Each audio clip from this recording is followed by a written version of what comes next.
All right, John, here is my analysis of your golf swing. A lot of good stuff you do. A few things I'd like to see us clean up. So when we look right here, backline is perfect.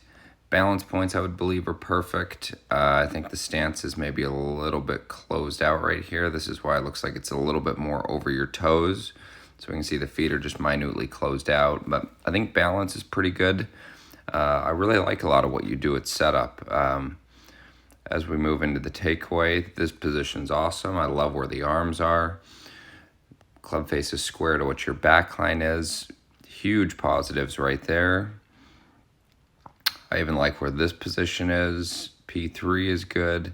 Now, as we get up to the top, I think this is one of the areas where we start to see a little bit of trouble right here. So it looks like this right side has locked a little bit. So one thing I would want to make sure that we do with this foot is make sure it feels like it's moving rotationally and not just like you're shifting pressure straight back and this leg is just locking to where you get this trail hip that much higher than your lead hip, and really start to feel like the femur and the knee are actually working rotationally.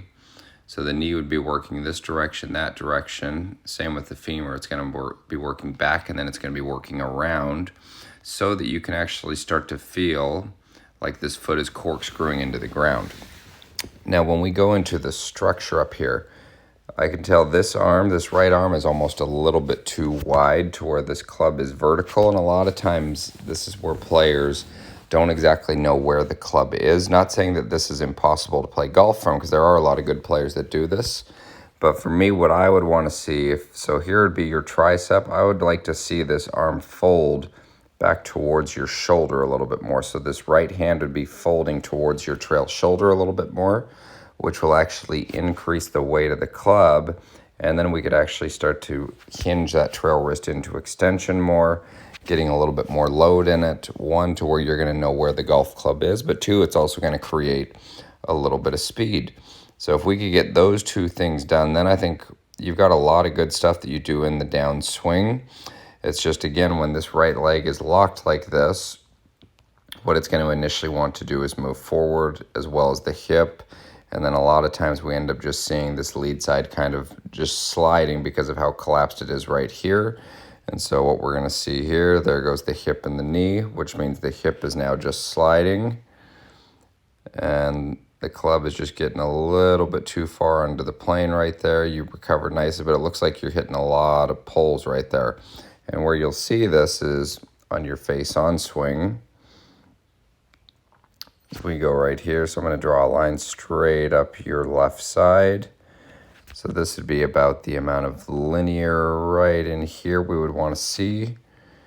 And we'll see, so now you create a really good turn, but we can see this right arm is just way, way, way too straight, buddy. So I would like to see us get a little bit more fold in there so that you could actually start loading the club right here. Not so much that I want to see it parallel to the ground, but I would like to see it to where you are in control and you understand where the weight of the club is.